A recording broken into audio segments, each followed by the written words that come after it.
आज हम एक कहानी देखेंगे एक विधानसभा क्षेत्र की। लेकिन यह सिर्फ हार जीत का विश्लेषण नहीं है। ये डेटा के जरिए यह समझने की एक कोशिश है कि जमीन से जुड़ी राजनीति असल में होती क्या है। हम चित्रकूट को देखेंगे जो बुंदेलखंड का दिल है, और समझेंगे कि उसकी धड़कन क्या कहती है। ये एनालिसिस चुनाव जीतने से ज्यादा शासन का, गवर्नेंस का असली मकसद खोजने के बारे में है। तो चलिए चलते हैं उत्तर प्रदेश के बुंदेलखंड, चित्रकूट। देखिए, एक तरफ तो इस जमीन का एक गहरा पौराणिक इतिहास है, लेकिन आज की जो चुनौतियां हैं वो बहुत ही कठोर हैं। यहाँ की सूखी धरती और संघर्ष करते लोगों के लिए एक एक वोट सिर्फ एक पॉलिटिकल चॉइस नहीं, वो मदद के लिए एक आवाज है, उम्मीद की एक टिमटिमाती हुई लौ। ठीक है, तो आगे हम कैसे बढ़ेंगे?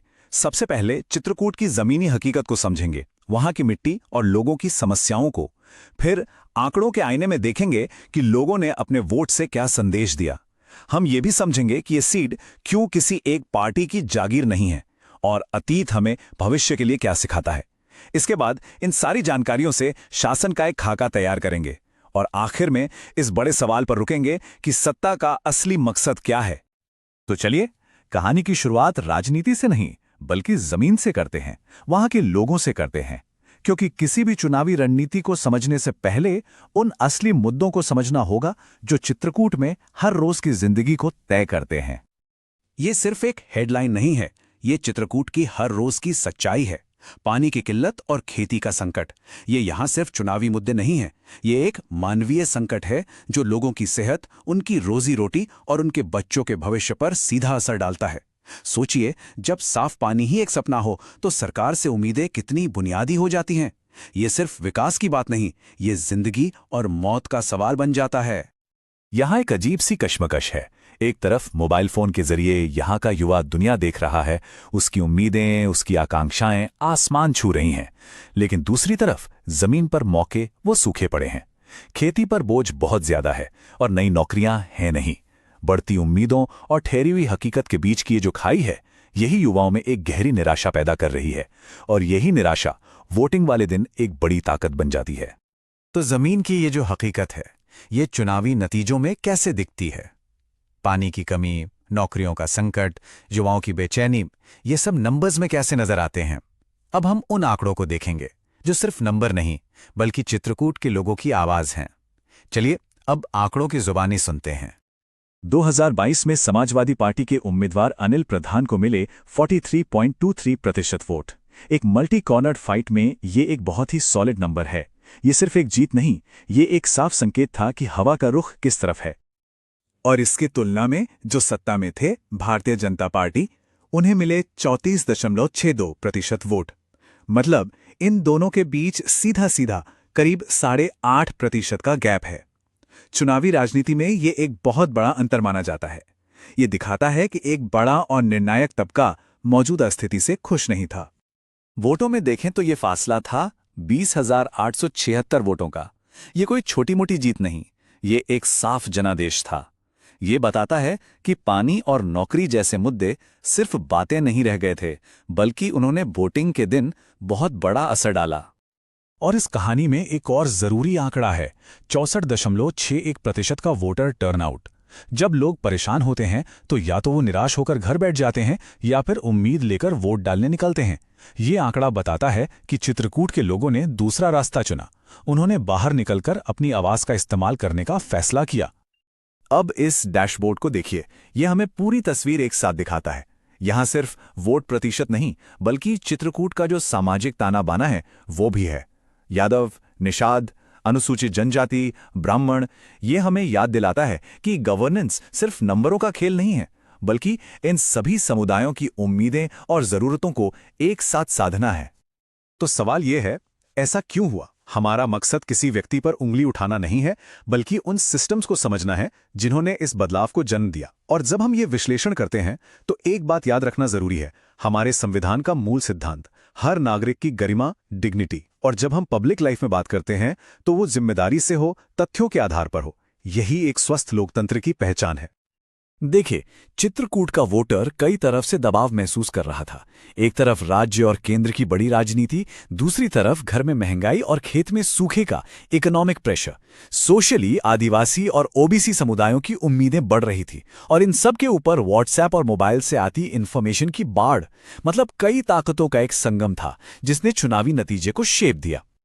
चलिए, इस एंटी इनकम्बेंसी को थोड़ा समझते हैं। ये होता क्या है? सीधी सी बात है, जब वादों और हकीकत में फासला बढ़ जाता है। चित्रकूट में जब नेशनल लेवल पर हर घर नल से जल का वादा होता है और गांव में नल सूखा पड़ा रहता है, तो वहीं से ये नाराजगी पैदा होती है। ये पर्सनल नहीं, ये सिस्टम की बात है। चित्रकूट के भविष्य को समझना है तो उसके अतीत को देखना होगा, क्योंकि वोटर्स की मेमोरी बहुत पावरफुल होती है। लोग अक्सर अपने पिछले अनुभवों की रोशनी में ही भविष्य के लिए फैसले लेते हैं। ये चार्ट देखिए, बिल्कुल एक पेंडुलम की तरह है। 2017 में जो जीता, 2022 में उसका वोट शेयर करीब 7% नीचे गया, और जो हारा था उसका 14% ऊपर गया। ये कोई मामूली उतार चढ़ाव नहीं है। ये दिखाता है कि चित्रकूट के वोटर किसी एक पार्टी से बंधे नहीं हैं। वो अपना मन बदल सकते हैं, और जब बदलते हैं तो जोर से बदलते हैं। और अगर हम पिछले 3 चुनावों को देखें, 2012, 2017, 2022, सपा, फिर बीजेपी, फिर वापस सपा, पैटर्न बिल्कुल साफ है। तो पॉइंट ये है कि चित्रकूट किसी का गढ़ नहीं है।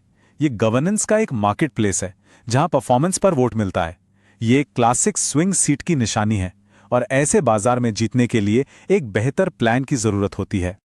तो अब तक हमने बात की क्या हुआ और क्यों हुआ। अब आते हैं सबसे जरूरी सवाल पर, आगे क्या? अब हम डायग्नोसिस से प्रिस्क्रिप्शन की तरफ चलेंगे। एक ऐसा ब्लूप्रिंट जो सिर्फ चुनाव जीतने का नहीं, बल्कि लोगों का भरोसा जीतने का है। इस स्ट्रैटेजी के 4 चेहरे हैं जो एक साथ काम करते हैं।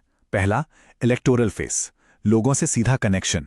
दूसरा, ऑर्गेनाइजेशनल फेस, जमीन पर बूथ तक मजबूती। तीसरा, नैरेटिव फेस, सिर्फ वादे नहीं बल्कि सेवा की एक भरोसेमंद कहानी। और चौथा, रिसोर्स फेस, इस पूरे मिशन को चलाने वाला इंजन। जब ये चारों मिलते हैं तभी एक मजबूत अभियान बनता है। और ये काम एक टाइमलाइन पर होता है। चुनाव से 90 दिन पहले सिर्फ सुनना, लोगों को समझना, डेटा इकट्ठा करना। 60 दिन पहले प्राथमिकता के आधार पर जमीन पर काम शुरू करना और संगठन को मजबूत करना। और आखिरी 30 दिन पूरी ताकत से लोगों को पोलिंग बूथ तक लाना। मतलब लिसन, एक्ट एंड मोबिलाइज। और अभियान का कोर मैसेज बहुत सिंपल और पावरफुल, जन समस्या सपा समाधान।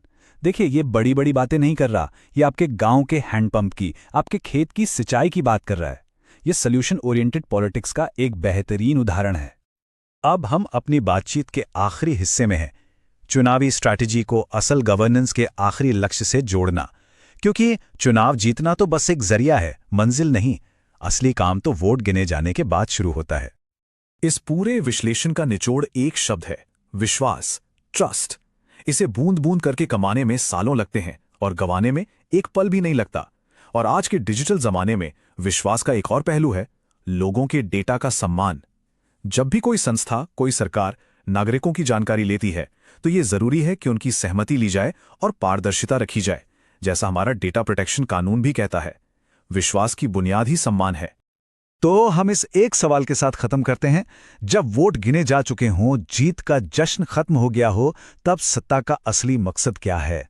सिर्फ अगला चुनाव जीतना, या उन लोगों की जिंदगी बेहतर बनाना जिन्होंने भरोसा किया? शायद असली राजनीति चुनाव के दिन खत्म नहीं होती, बल्कि वहीं से शुरू होती है। यदि आप एक जनकेंद्रित नेता बनना चाहते हैं और अपने निर्वाचन क्षेत्र का उत्थान करना चाहते हैं, तो blueprintstrategies.ai से mgr@blueprintstrategies.ai पे संपर्क करें या 8042041602 पर कॉल करें। उद्देश्य, राजनीति से परे।